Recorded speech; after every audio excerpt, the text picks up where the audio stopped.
예수께서 말씀하실 때에 한 바리새인이 자기와 함께 점심 잡수시기를 청함으로 들어가 앉으셨더니 잡수시기 전에 손 씻지 아니하심을 그 바리새인이 보고 이상히 여기는지라.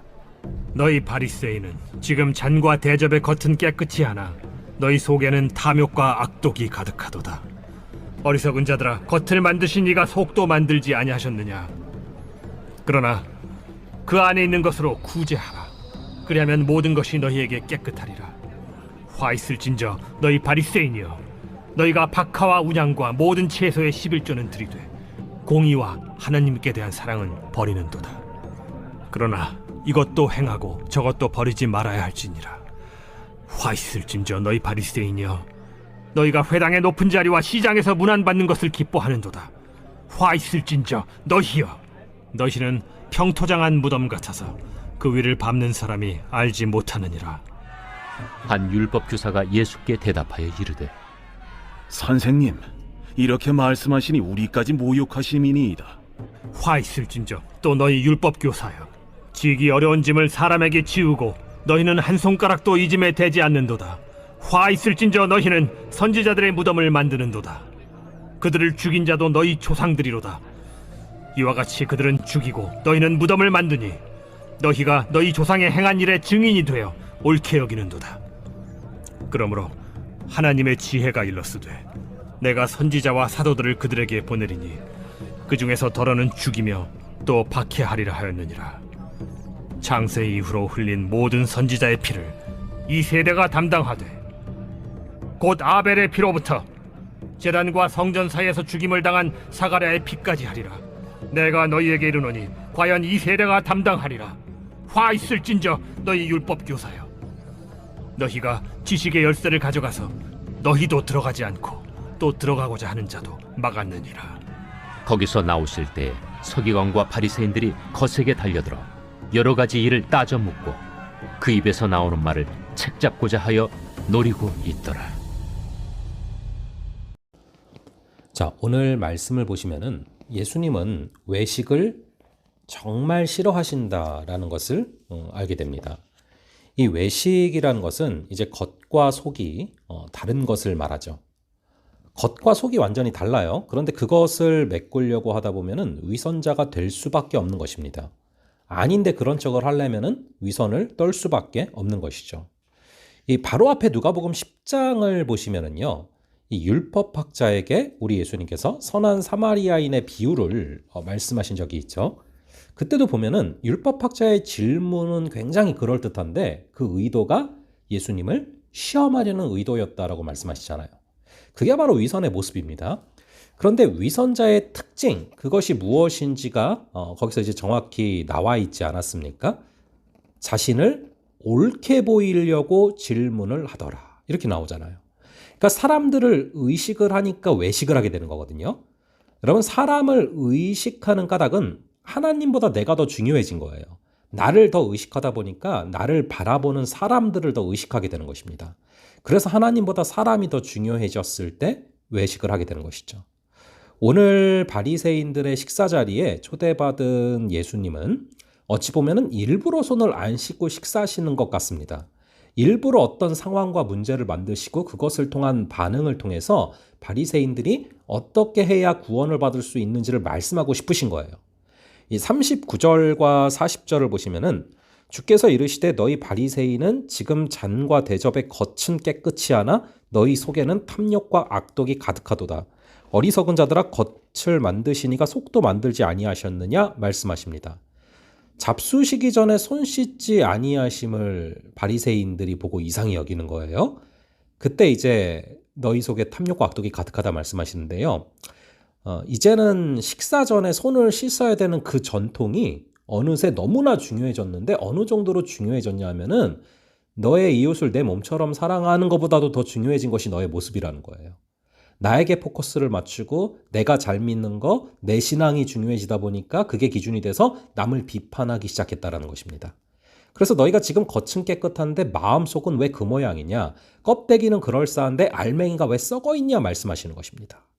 저희 40절 41절을 보시면은요, 어리석은 자들아 겉을 만드시니가 속도 만들지 아니하셨느냐? 그러나 그 안에 있는 것으로 구제하라. 그리하면 모든 것이 너희에게 깨끗하리라. 자, 저는 이 말씀이 앞서 10장에 살펴봤던 내용, 즉 율법학자에게 주셨던 선한 사마리아인의 비유와 너무 밀접히 연결된다고 생각을 해요. 율법학자 역시 질문은 그럴싸하고 답변도 그럴싸한데 그때 강조하셨던 게 뭡니까? 이 내용이 있었어요. 율법학자는 내 이웃이 누굽니까? 라고 예수님한테 질문을 하는데 예수님은 사마리아인의 비유 뒤에 이런 질문을 던져요. 누가 강도 만난 자의 이웃이 될 것인가? 율법학자는 나 중심적으로 내 이웃이 누군가, 나의 이웃이 누군가 이게 관심사인데 예수님은 강도 만난 자 중심으로 강도 만난 자의 이웃이 누가 되어줄 것인가를 물어보시면서 네가 바로 강도 만난 자의 이웃이 되어줘야 된다라고 말씀하십니다. 그러면서 사마리아인은 강도 만난 자를 불쌍히 여기는 마음이 있었고 그 마음 때문에 강도 만난 자를 살렸는데 너가 그 사마리아인처럼 스플랑크 리조마이 불쌍히 여기는 마음, 상대방을 바라보며 아파하는 마음이 있으면 강도 만난 자를 살리면서 살아가게 될 건데 사실 그게 바로 너가 사는 비결이야 라고 말씀을 하세요. 행하라 그리하면 네가 살리라. 오늘 구절도 같은 말씀이시죠. 다시 41절을 보시면은요. 그러나 그 안에 있는 것으로 구제를 해라. 그리하면 모든 것이 너희에게 깨끗하리라. 너희 마음속에 있는 심령으로 먼저 구제를 해라. 강도 만난 자를 살려라. 그러면은 너가 깨끗해진다는 것입니다. 물질로 구제함보다 중요한 것이 마음으로 구제를 하고 마음으로 진심으로 아파하고 불쌍히 여기는 거예요. 그게 바로 너희들의 영혼이 살아나는 방법이라는 겁니다. 그럴 때 위선이 없어진다는 것입니다. 남을 비판하는 눈길로 바라보지 않고 불쌍히 여기고 살리고 싶은 마음이 생긴다는 것입니다. 신앙의 적은 불신이 아니라 위선입니다. 주님이 그토록 싫어하는 게 위선이에요. 오늘 구절들을 보면은 예수님이 분명히 구원하러 오려고 오셨다 말씀하셨는데 심판하러 오신 게 아니라 구원하러 오셨다고 하셨는데 왜 이렇게 무서운 말들을 막말에 가까운 말들을 쏟아부으시는가 하는 생각이 드실 수도 있는데요. 이것은 주님께서 이들을 정말 사랑하시기 때문에 그러시는 거예요. 단순히 미워서 그러신 게 아니라 사랑하셔서 이들로 하여금 위선이 얼마나 영혼에 독이 되는가를 깨닫게 하고 싶으신 거죠. 이들이 꼭 돌아왔으면 좋겠어서 이토록 강하게 그들을 질책하시는 것입니다. 율법학자에게도 선한 사마리아인의 비유를 말씀하시면서 이렇게 행하면 네 영혼이 산다라고 말씀하시지 않습니까? 예수님은요, 누가복음 19장에 보면은 예루살렘 성을 보면서 우세요. 이들을 사랑하셔서 우시는 거예요. 그토록 거칠게 말씀하시지만 그 말씀 안에 감추어진 깊은 사랑이 있는 거예요. 사실 율법학자들은 동기가 좋았던 사람이에요. 말씀대로 살겠다고 굳은 결심을 하는 사람들이죠. 그래서 42절에 보시면은 11조를 하는데 월급의 11조만 하는 게 아니라 박하와 운향과 모든 채소의 11조까지 드린다는 거예요. 그게 나쁘다는 게 아닙니다. 이것도 행해야 되지만 저것도 버리면 안 된다. 그렇게 행하는 거 너무 잘하고 있는 거지만 하나님을 향한 사랑과 이웃을 향한 사랑, 그 마음을 놓치면 안 된다는 것입니다. 오늘 주님 주시는 사랑의 권면을 마음에 새기면서 우리의 위선을 버리고 하나님을 향한 사랑과 이웃을 향한 사랑으로 무장되는 그런 우리가 될 수 있기를 간절히 바랍니다. 자, 그럼 잠시 기도하겠습니다. 아버지 하나님, 오늘 예수님께서 외식을 정말 싫어하신다라는 것을 바라보게 됩니다.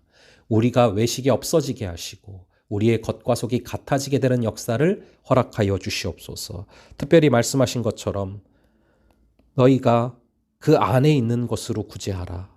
그리하면 모든 것이 너에게 깨끗해지리라.